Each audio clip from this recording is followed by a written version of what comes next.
These channels are going to be in the description of all my videos. And so please take the time to subscribe to them. You'll learn a lot. There's links. You go to the description of my videos that I've created lately, and there will be links to every one of these channels. Please take the time to sign into YouTube, go to the description, and subscribe to all these channels. Cheryl Adair, she's a lady that I'm going to give a clock away once she reaches 1,000 subscribers. Just Mike, he does a great job at repairing clocks. Torsion Dell, anniversary clocks. You don't have to have anniversary clocks to learn stuff. This guy right here is 15 years old and repairs all of his own clocks. Matthew Reed has 2 channels. You'll learn a lot from his channel. Jody Davis creates and designs and sells cuckoo clocks that are made right here in the United States. Mark Dalton, he got great videos out to include on antique cuckoo coil clocks. Trumpeter man Frank Snyder, he shows clocks that a lot of people would give a lot of money for or give up body parts to own. Scotty's Clock World. What I like most about Scotty's Clock World is the fact that he shows how the J levers and all those stuff on antique American clocks work. And those clocks is clocks that I have trouble with. And there's so many different brands, styles. You can have the same maker who made different styles. One time they would put the J-hook here, the next time they put the J-hook here. It's confusing as crap. But Scotty's Clock World does a great job at explaining how to put them together. Clocks with Seth, his videos are professional. He shows clocks, mainly his dad's clocks, gives you the history on them. He goes to NAWCC meetings and shows you history on not only clocks and watches. Jordan Busby, another young horology. I'm a firm believer in supporting the younger generation. If you don't support the younger generation, the clocks that you love will end up in the trash.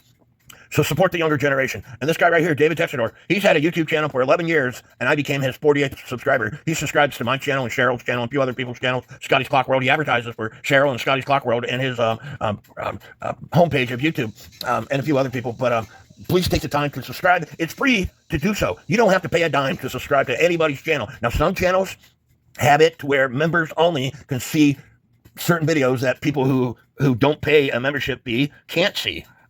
My channel has always been and will always be free. YouTube sends me hints all the time to make a member only section. I'm not going to do it because I always said my channel will always be free until YouTube changes it. And once YouTube changes it, I will quit posting videos. But please take the time to subscribe. It doesn't matter whether you're on your phone, whether you're on your TV, or whether you're on your computer like myself. If you're on your TV, there's certain ways that you can do it. And I have a video that explains how to do it.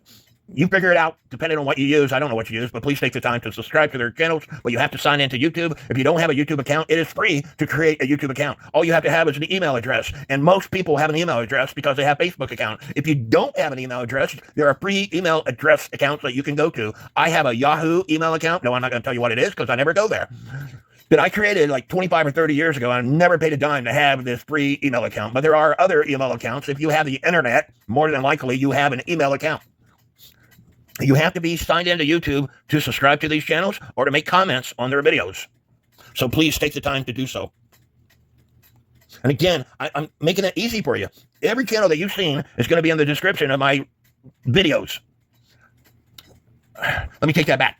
Every channel that you see from mid-May of 2026 onward is going to be in the description of my videos. Today is January the 8th. I added this guy to this section here. So his channel is in the description of my videos. Please take the time to subscribe. Hey everybody, it's Mark again. And guess what? We have another clock to work on. There was a benefit at the VFW yesterday where I donated a clock. And that clock brought $50. I only paid $40 for it. I didn't really care for the clock. It had a Korean movement in it. It was a Waltham clock. Sorry, it had a movement made in China. Waltham used to be a really good clock maker, and then they started outsourcing their movements. And when they did that, my personal opinion is when the company went downhill. And that's why, in my opinion, they're no longer in business. And the fact that most of the younger generation doesn't like wind-up clocks. But anyway, there's another benefit that's going to happen at the VFW this coming Saturday, and I'm thinking about donating another clock. But I need to service this clock before I give it away. So kick back, relax, grab something to eat, grab something to drink, grab something to smoke if you choose to do so, and let's get started. This is the clock. It's dusty. I had it sitting on top of those shelves that I have, but I had it setting up on that shelf over there. And I'm not a very good housekeeper, I guess. I don't clean my house as often as other people do because of my disability issues. But anyway, I need to service this clock. And if I remember correctly, it kept time, but it wasn't striking.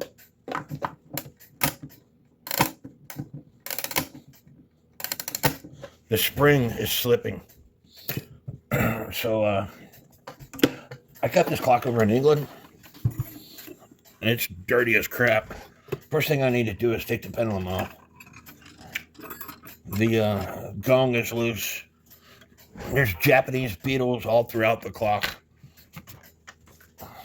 But the next thing I need to do is take the hands off. And there's supposed to be a pen in there, but it didn't have a pen in it. That's why I was able to lift it right off. Next thing I need to do is take the movement out. And the gong is loose, and the case needs cleaned up, so I'm going to go ahead and take the gong out also. There's a nut on the bottom that you take apart, you loosen to get the gong out. These are the kinds of clocks that I started with, folks. English, German, and French clocks. Cuckoo clocks came many years later. There's 4 screws to hold the movement in, and I'm going to take it out off camera. Got the movement out. It's made by Holler, which is a German company, I believe, and it says foreign on it. So this clock, because it says foreign on it, was made just right after World War II and prior to 1950. There's like 2 years that they marked foreign on the clocks. But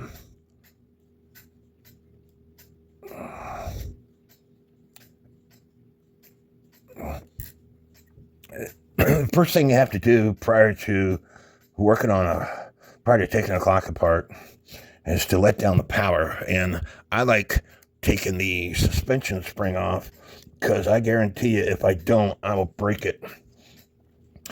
And I'm not going to cut this tapered pin. I'm using these side cutters to pull that tapered pin out, because it will grip it better than regular pliers, just like so. You grab a hold of the wire, use the side cutters for leverage. The suspension spring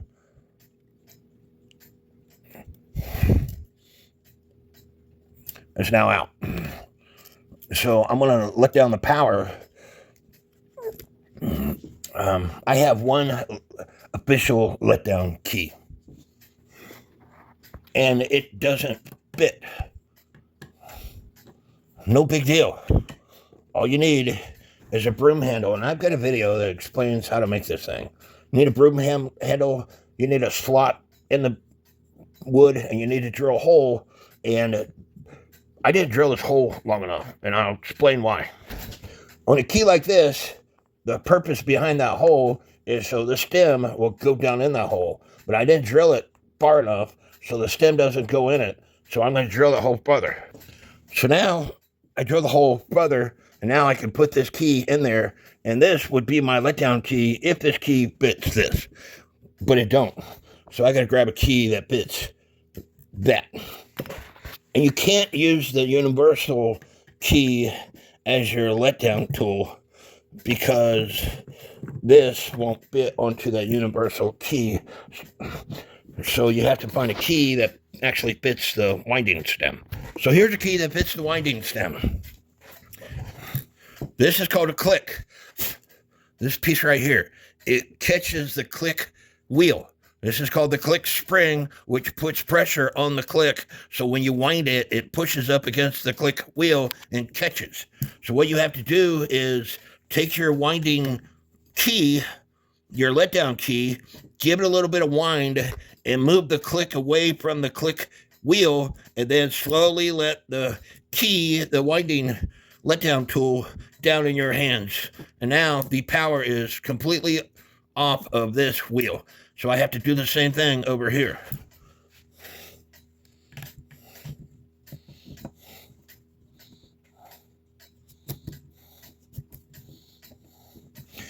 Power's off. Next step you want to do is take pictures. And if you haven't done a movement like this in a while, take pictures. And I haven't done a movement like this in a while, so I'm going to take pictures. I would be able to figure it out without my pictures, but the pictures help. If you got your pictures, you want to start taking parts off that you can, such as the rack. And this is the rack. And there's a clip on that rack So I'm going to take that clip off to take the rack apart. And then the intermediate wheel. The intermediate wheel, in this case, the clip, you can't take the snail off until you take this clip off on the intermediate wheel.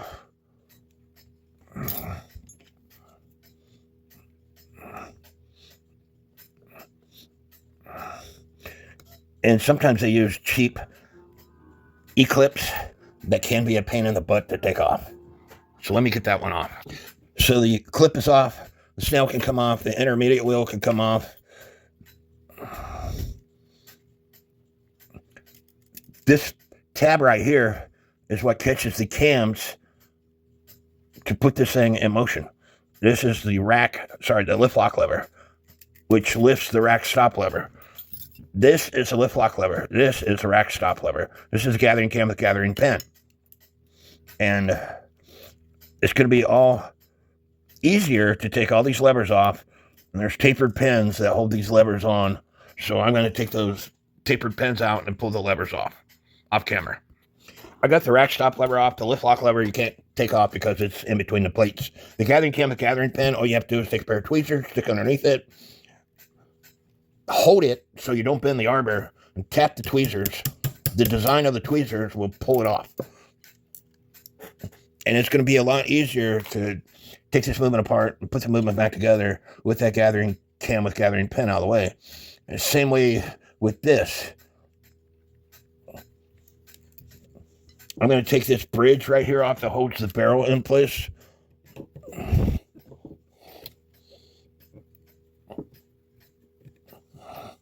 The barrels.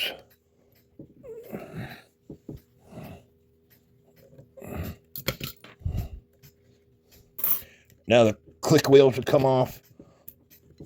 The barrels will come out.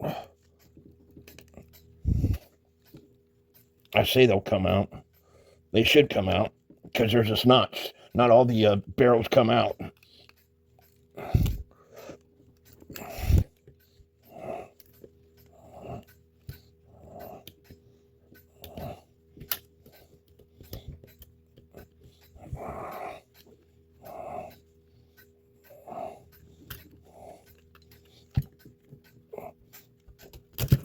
There's one.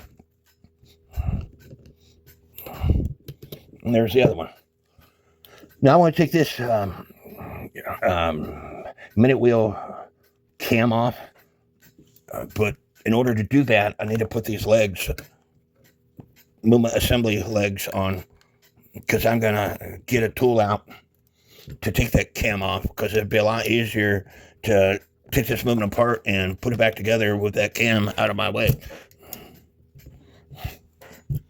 I couldn't do it because there's not enough space for my bent screwdrivers underneath the cam. So I'll deal with it the way it is. So I'm going to take I don't want to move these brackets. They are there. They're lined up with the holes that you put the case back into the movement back into the clock case. So I don't want to move those. So I'm going to put my assembly posts on this side of the movement and take the movement plates off from this side. Taking these 4 nuts off. And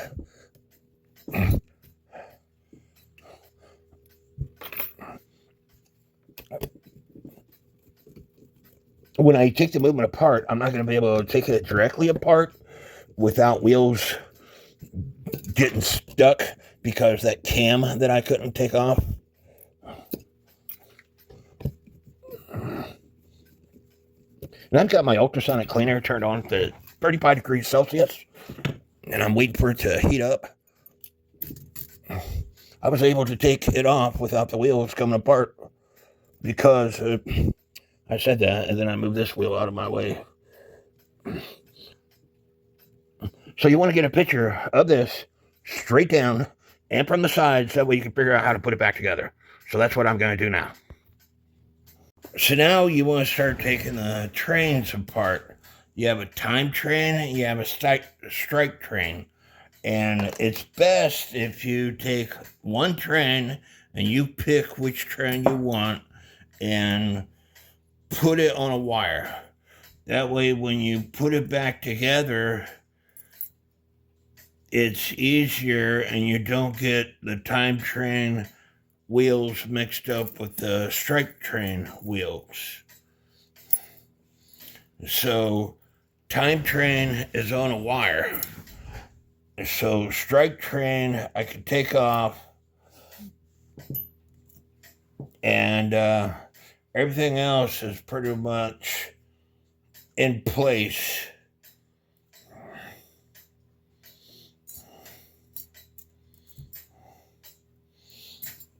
And so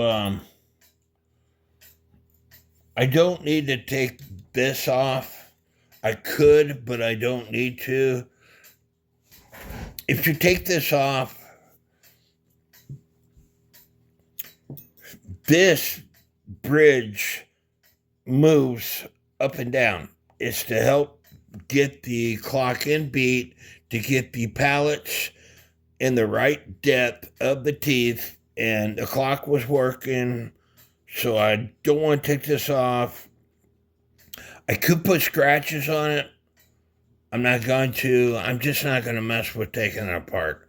I'm just going to put this movement into my cleaning solution just the way it is with all the other parts, and deal with these springs later. Now with this type of barrel, these things got little tabs that are bent over. You have to straighten the tab out to pull the wheel off, and I already did that with this one. So the wheel will come off, and this shouldn't come out that easily. The very inside spring is not bent properly, so that's why this wasn't catching. But I need to pull the spring out of the barrel anyway to clean it. Always put on your safety equipment. And my safety equipment in this case is a leather glove. So I'm going to pull this out, and you could use a pair of pliers,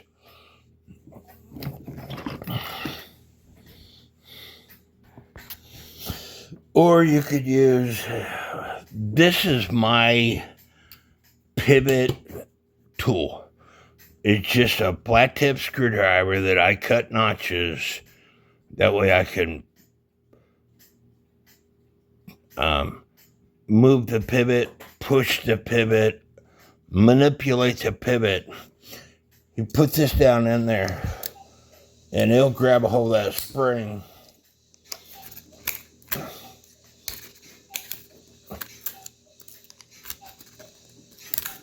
And once it's out so far, you just start unwinding the spring.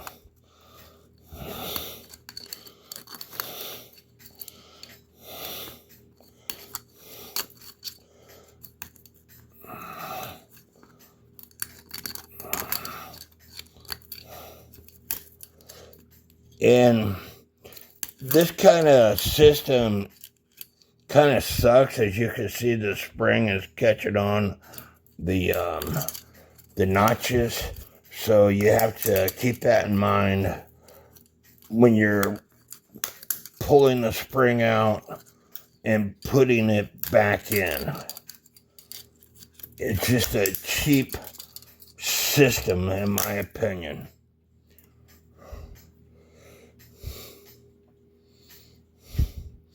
And the spring came in that way, and you might want to take a picture of that.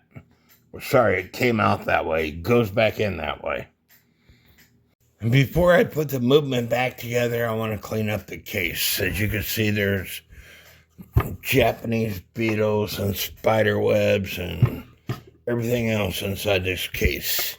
So I'm going to brush it out, maybe use a vacuum cleaner, and use some Parker and Bailey's lemon oil polish on it and clean up the case. Off camera. Y'all don't need to see me do this stuff every time. I have all kinds of videos out there showing you me cleaning up the cases. And I know that you are not going to believe me unless you've experienced something like this for yourself. This 2x4 that I have here on my table has got a bunch of holes drilled in it. And I always put this clock oiler back in a hole over here on this side. Right there. Maybe you can see it. It's right there. I got back from my friend's house a few weeks ago. I was working on a clock. And the next day, I went to oil the movement, and this thing was not there. I cleaned off this table. I put a different towel on. I could not find this oiler nowhere. And that's where it should be, because that's where I always put it, is in that hole right there. And I looked on my floor. I looked everywhere. I couldn't find it. I went to get my paintbrush so I could clean up this case, and that oiler was on that side of the table. I took everything off this table looking for this oiler and couldn't find it. Now it's back, thank God. And I wish the little spirit kids that are in my house would quit playing games with me, because it is frustrating. You know, my kids think I'm losing my mind, or thought I was losing my mind, until they experienced something like this for themselves. It's frustrating that I have a really good memory for the most part, and I know what I do with stuff. And it's frustrating when you are in a habit of putting a tool back into your tool holder, and you go looking for it and it's not there. And then you search your house looking for this thing, because I will admit, I do, when I turn 50, oh wait, I'm only 27. I develop ADHD, and sometimes my thought process gets distracted. So I searched this house thinking my thought process got distracted, but couldn't find it. Now it's back on this table. Kids, quit playing with me. You see the oil sitting on that table? I had to get my container of oil, pour some oil in the lid, and I've been using a broken toothpick for the last couple of clocks because I couldn't find that oiler. But at least I got it back now. I got the case all cleaned up, took a vacuum cleaner to the inside, put polish both on the inside and the outside of the case. Last thing I have to do to the case itself is clean the dial, but that's only after I put the movement back in. I have this in other videos, but there's a hole in this board. The screwdriver fits in there, and it won't come out. It's a locking screwdriver. So this is the way I lubricate my mainsprings. In doing so, it stretches the spring out also. I have a gloved hand. I'm pulling on the spring. Keystone main lubricant oil is on this rag, and I'm pulling the spring, lubricating the spring, and this is a stand, and this stand is not secured to the floor, so I have to watch out. I'm only going to pull the spring back to where I feel comfortable, and then I'll use a Q-tip to take care of the rest of the spring with Keystone lubricant. It puts a slight coating on the spring, and it stretches the spring out.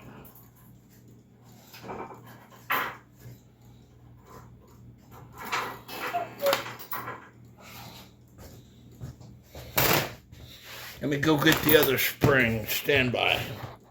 This is a spring that I just got through doing. Your spring needs to be about 2.5 times the barrel width. 1, 2, and almost 3. This is a spring I still have to do. 1, 2, and a quarter. You see the difference? This spring is, I just got through lubricating. This spring I still have to do. If your spring is not 2.5 times the barrel width, you need to replace the spring. Or if your spring doesn't sit flat on the surface, if it's warped, it's called a set spring, and you need to replace the spring. A lot of people might not understood what I said about my screwdriver. This has got all these different notches in. I have a hole in that board that is only the size of the diameter of this arbor, and it's smaller than this arbor. That way when I connect the spring up through that wood and shove it in this hole, I lock the handle into place, and now I can pull on the spring. Unless the spring breaks, it's not going to slip. And so these 2 springs are now lubricated, except for the very inside. And then you just take a Q-tip, you put some mainspring lubricant. This is the mainspring lubricant that I use. Cheryl Adair sent this to me as a Christmas present a couple years ago. If y'all have not subscribed to Cheryl's channel, you should do so. The lady is extremely talented. She's a lot smarter than I am. And I've got people that thank me for my videos all the time. And I'm not a very smart person. Cheryl is extremely smart. So if you like my videos, you should subscribe to her channel, because she, like I said, is a lot smarter than I am. And I tell people this all the time. Had she started back in 1999 servicing clocks like I did, she would have surpassed me many years ago. She's that dang smart.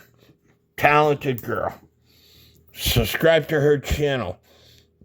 I don't know why she hasn't reached the YouTube requirements yet. I advertise for her all the time, but she's still has less than 650 subscribers as of today, and that just, excuse my French, pisses me off, because people tell me all the time, Mark, thank you for your videos. You saved another one of my clocks. Or Mark, thank you. You helped me out again in repairing this customer's clock. People who work on clocks for a living don't like working on cuckoo clocks, and those kind of people thank me all the time for my videos on cuckoo clocks. So next thing we have to do is put the spring back into the barrel. And I told you that it was slipping. So all you have to do, you could either take a screwdriver or a pair of pliers, such as a needle nose pair of pliers, and make that diameter of the inside smaller. Just like that. If you make it too small, the arbor won't fit in. And so now that fits in there. In fact, it fit in too well. But I have to do the same thing with this one. This is one that was slipping. And again, all you have to do is close that inside, make it smaller. In this case, I made it too small because I don't think that this is going to fit in. So you might have to open it up some.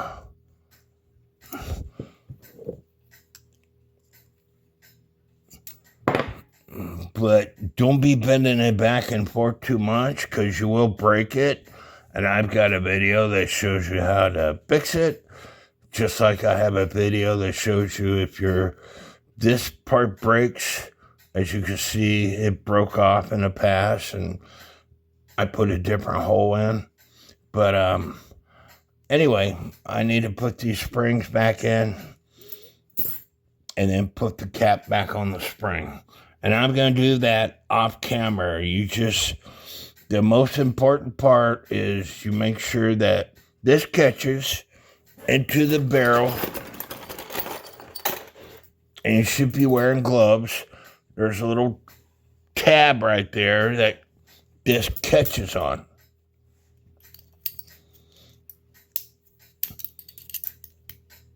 And once you get that caught with this type of a barrel spring, because of these notches, like I said, it's a cheap method. I don't like them.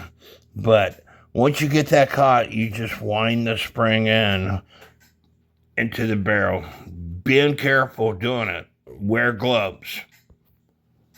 And once you put the spring back in and put the winding arbor back on and put the wheel on, you have to bend those tabs over just a tiny bit so the spring don't come out on you.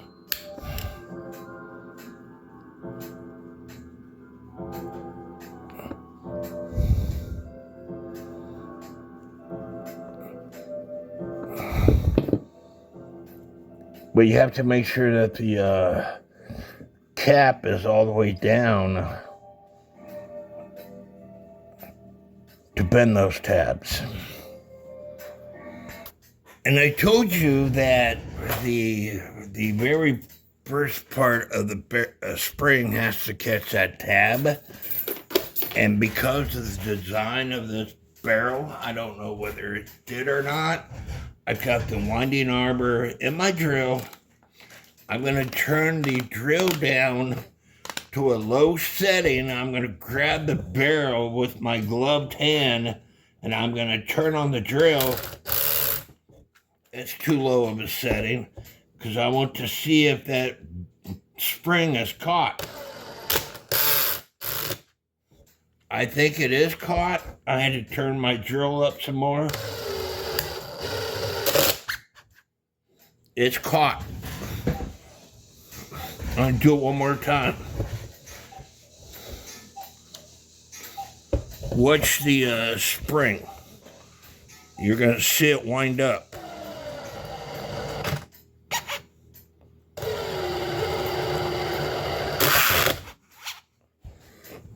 So that one's good.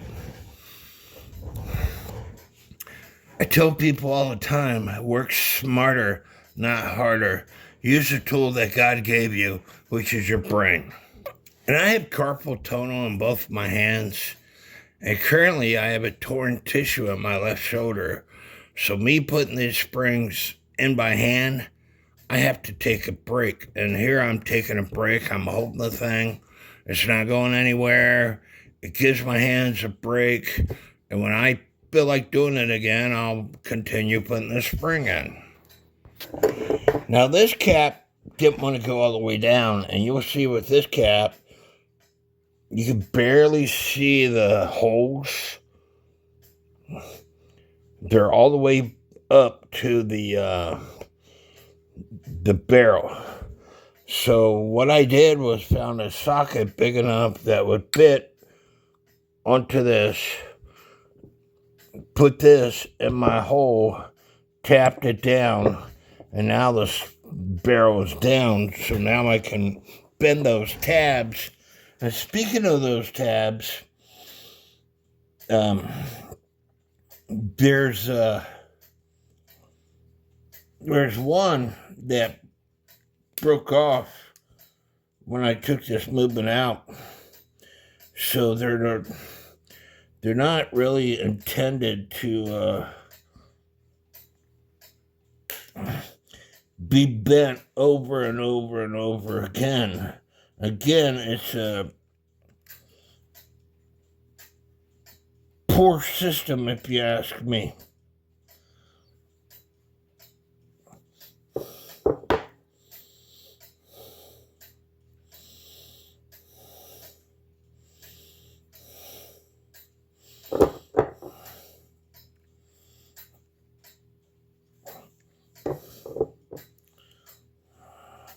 This one was broke. There ain't no tab there no more. But I got the other tabs bent. Same way, I don't know whether the spring caught or not. So I'm going to put this in my drill. And I'm going to put on a gloved hand. And I want to see whether or not it's winding up.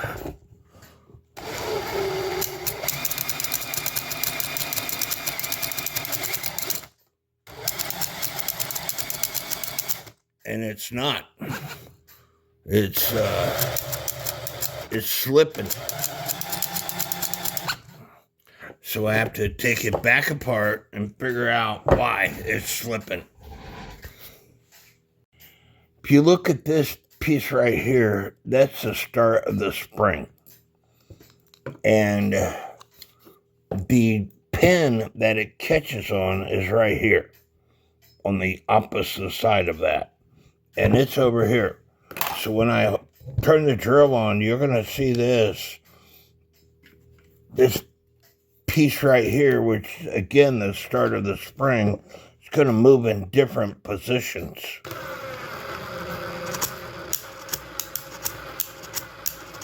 You see that?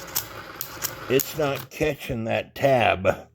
So I have to take this spring back out and fix it. I think I worked on this clock 15, 20 years ago, is when I was still young at working on clocks. And this spring was not shaped right. It still had corners on the spring. So I round them off. But right now my hands hurt like a son of a gun.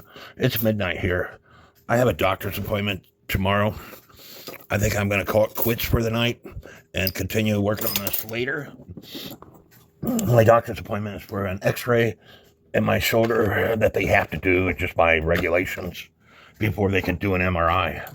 I have a torn rotator cuff, and normally I get a cortisol shot every couple years. This last cortisol shot didn't work, so they want to do an MRI to see if the tissue damage is any worse. And if I have to have surgery, you're in a sling for like 3.5, 4 months. And then you're physical therapy for another 3 months. I live alone. I don't want to have surgery. I will damage something. I'm probably going to have to talk to my middle child to see if I could stay with her and her husband for the 3.5 months. And sometimes it really sucks being alone when stuff like this happens, because you don't want to pester anybody else. And that's why you choose not to have surgery. This is Cheryl's channel, and it shows she has 140 videos, but some of the stuff that she works on, I wouldn't want to work on. She's really smart. You should subscribe to her channel, and then find a video in my channel. Right now she has 648 members. When you subscribe, that number will go up. Then find a video in my channel. Go to my channel and search for Win. This is not. It's going to be my channel, but it's not going to be what you see. It's what I see. How to win a free clock from my collection. You follow those directions in that video, and your name will be put in a hat when she reaches 1,000 subscribers for a clock that I'm going to give away. It's going to be a free clock. Who doesn't like a free clock? So subscribe to her channel. So I determined that the tab that the spring catches was messed up. So I took it out and I cut a nail head off. And that nail head goes up through and out. I grabbed a socket that would fit inside this barrel, and I've got several sockets, but I wanted one that would fit inside this barrel that pushes on that nail head. And now I have to ping this nail head, not the head, the end of the nail that I cut off. I gotta ping it so it doesn't come out.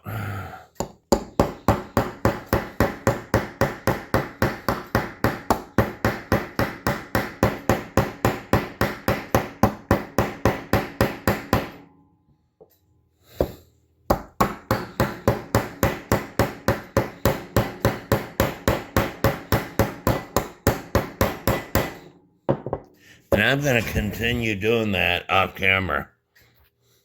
And there you can see the nail head. There you see where I pinged it over. And I didn't check to see if the nail head would actually fit in that spring, which I should have done. But I have another nail that I can see.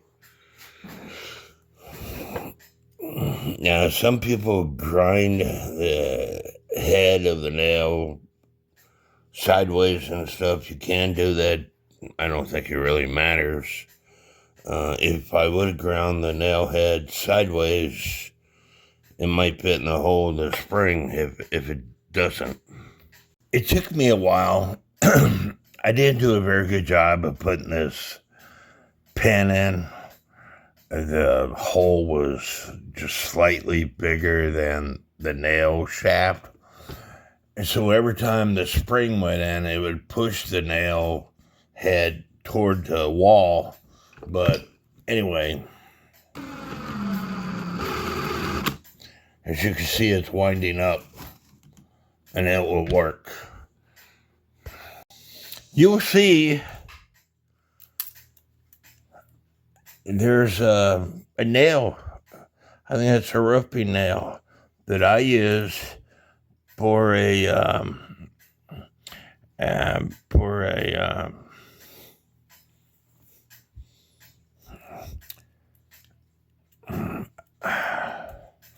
I'm not thinking straight. Anyway, I used a nail many years ago, and it still works. So you don't have to always use the parts that come with the clocks. Think outside the box.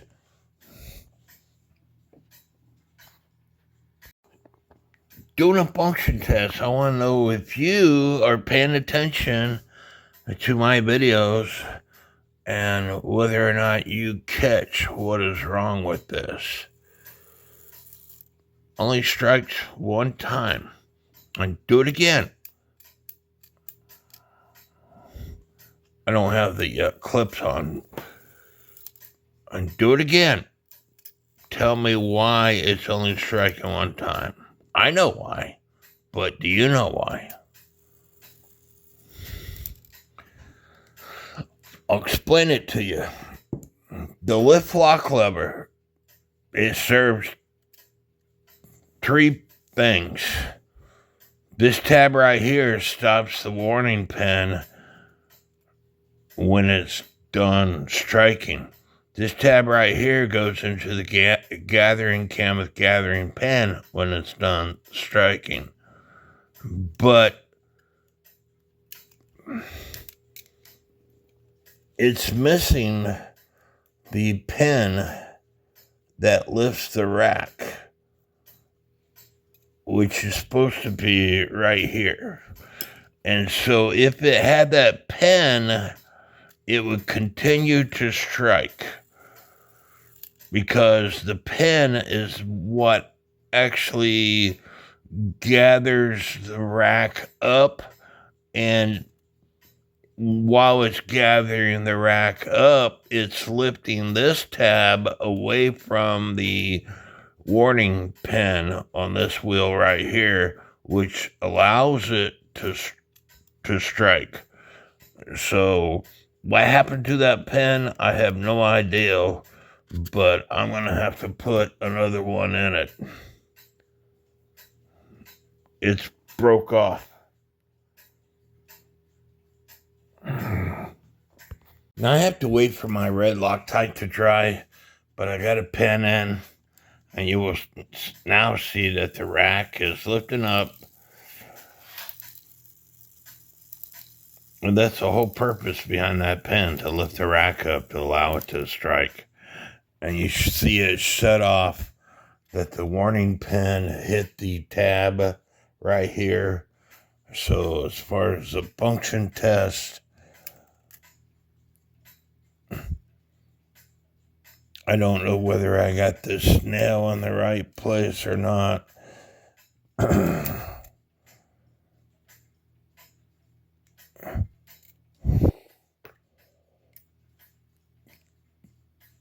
Because you want the snail. I'm going to wait for that red Loctite to dry before I screw things up. Now I still got to put the clips on and everything, but this part here is adjustable. So right now it's in the 12 o'clock position, but it's only 1, 2, 3, 4, about 8 away. So you just move it to get it to where it needs to be. And that might be the 12 o'clock position. 1, 2, 3, 4, 5, 6, 7, 8, 9, 10, 11, 12. That was 13. So what I like doing is putting a scratch where the 12 o'clock position is, and right now it's in the 13 o'clock position, and so I put it in the 12 o'clock position and push this down, and you want to make sure that the tab is fully seated in the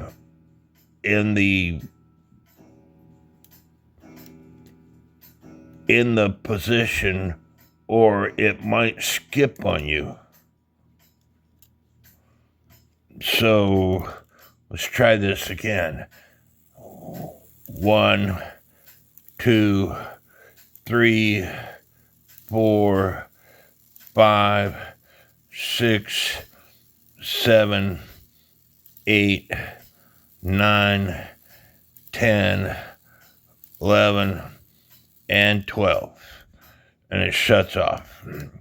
I need to put the clips and everything on.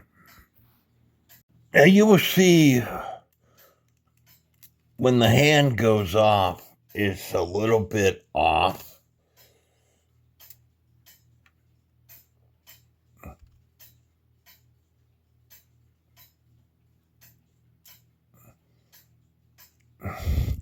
That might be right on the money, but if you were to turn it around, it's way over here. So you make sure you put it in the right direction. But if it's off, this thing has a clutch type system in it. There's a square hole there, and you just put like a square tapered file in that hole, and then you rotate the hand one way or the other to get it in the position where you want it. So when the clock strikes on the hour or the half hour, it goes off. When the hand is in the 6 or the 12 o'clock position, it goes off.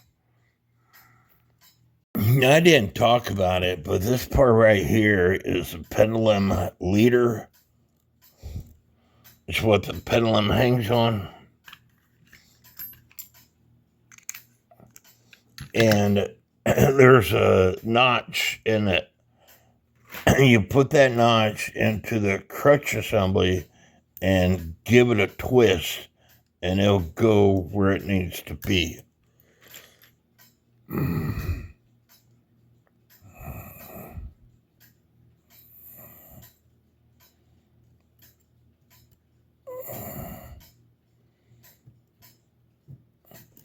I gotta find a tapered pen to put in there.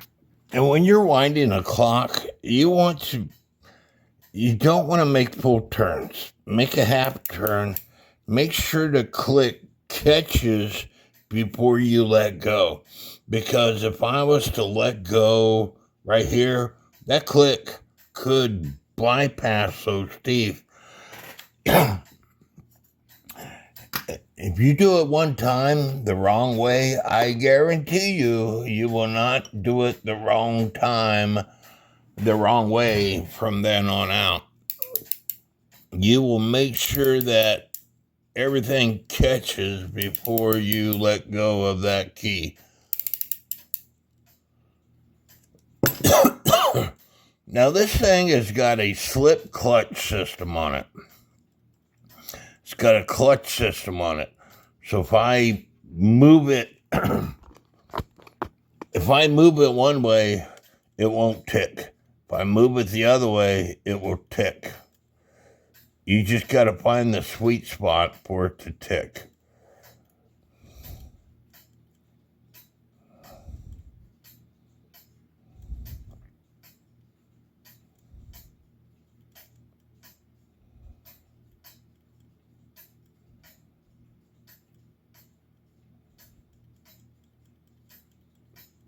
And right there is that sweet spot. I'm going to attach this thing to my movement stand and put the pendulum on and test it. When you get through servicing the movement, I personally like leaving the pendulum off for the first hour or so. In doing so, your oil is going to get where it needs to be. So I'm just going to leave that alone and then come back to it and then put the pendulum on. You will see it's ticking away. You will see it's level. And so I'm just going to leave it alone, let it do its thing for an hour or so to allow the oil to get to where it needs to be. A lot of the old timers, after you get through putting bushings in a clock, a lot of the old timers do this. And with like weight driven clocks, they'll put heavier weights on it at first without the pendulum to make sure that the pivots get used to the new bushings, basically. Now remember, this is the trademark holler, and it's got porn. This is a microlist database, and there were several howlers as far as trademarks, to include one for Johans, but the one that we're looking for is this one right here, which is Thomas Ernest Haller and Schweningen, Germany. According with Google AI, Thomas Ernst Haller was from 1878 to 1956, produced clocks primarily between 1902 and 1929 under the company named in Germany. Before the company was acquired by Kienzle, he produced various timekeeping. In accordance with Google AI, German clock movements were marked foreign primarily from mid-20s to the 1950s, with the usage driven by important regulations and political climate rather than the origin of the factory itself. The marking was common on clocks exported to the United Kingdom. It had to do with the UK Merchants Act of 1926. So with all that said, this clock was made between 1926 and 1929 when they made clocks and stopped in 1929, in which Kienzle took over.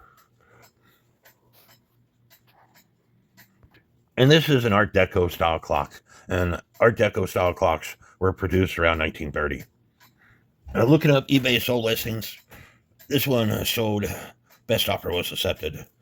And it's a howler. This one's a howler. And it sold for, and this is amazing, sold for $33.59, parts only clock, plus $108 in shipping.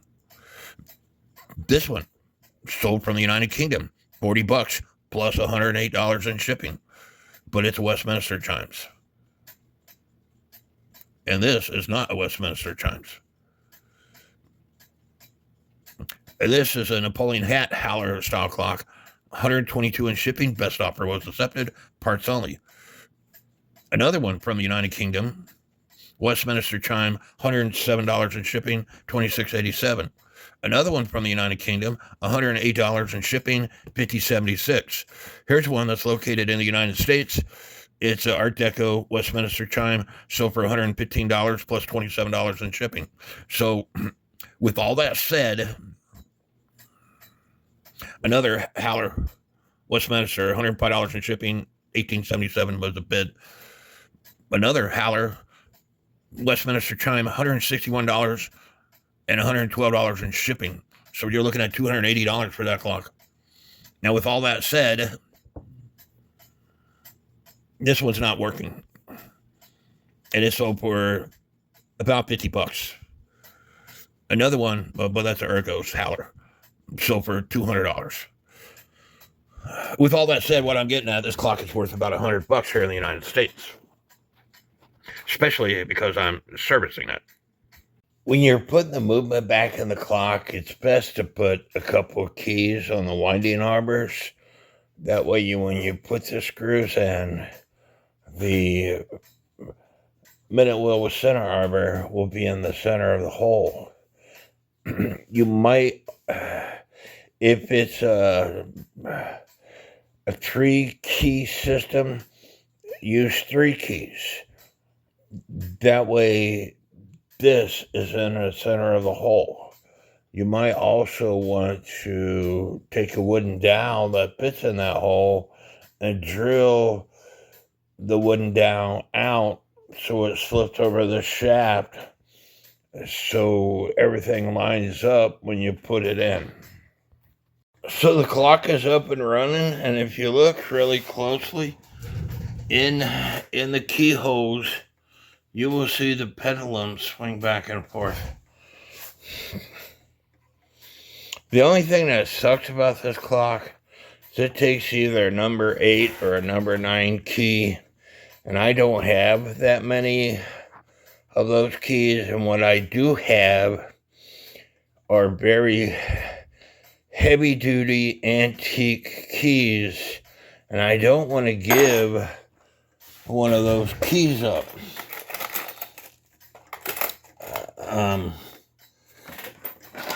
I'm already donating a clock, and I don't want to give up my few antique keys that I do have.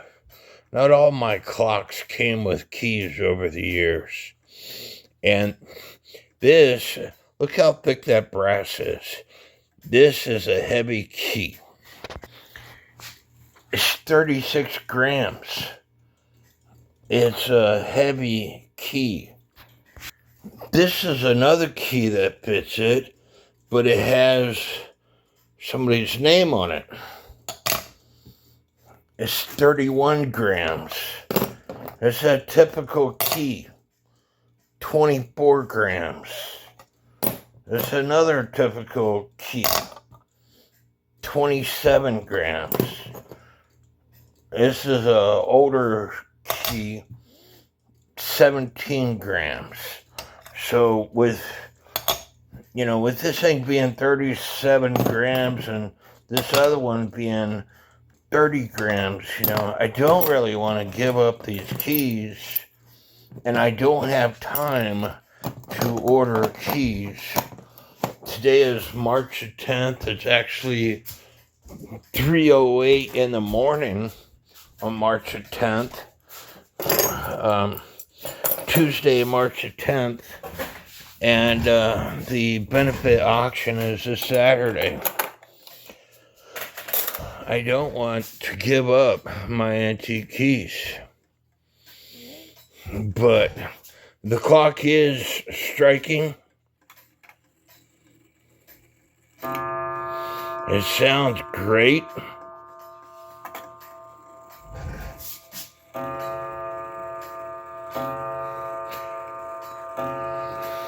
I hope y'all enjoyed this video.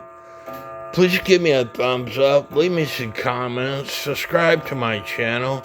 Not only subscribe to my channel, subscribe to all the other channels that I mentioned. And one last thing, I added this, I'm gonna give this piece of paper with the clock. It says who made it, when they lived. They produced clocks between 1902 and 1929 in this town of Germany. Then the company went to Kienzle. The word born was marked between the mid-20s to 1950s. It's part of the UK Merchandise Marks Act in 1926. So with that said, the clock was made between 1926 and 1929/1930, because this is an Art Deco clock, and Art Deco started in 1930s. But anyway, I hope y'all enjoyed this video, and I'm sorry I'm posting this video. I want to post it. I've got videos scheduled. I'm trying to clear up space on my external hard drive. I have a bunch of videos on my external hard drive, and I've got videos scheduled every 3 days up till the middle of August. So if I schedule a video back to back, either watch it, don't watch it. I hope you watch it, but you know, I try to help people out with my videos, and that's why I do this stuff. It's not like I'm making a ton of money. You know, I do make a little bit of money. I'm just now getting paid every month, but with all the stuff that I'm involved in, I might be making 50 to 75 cents an hour.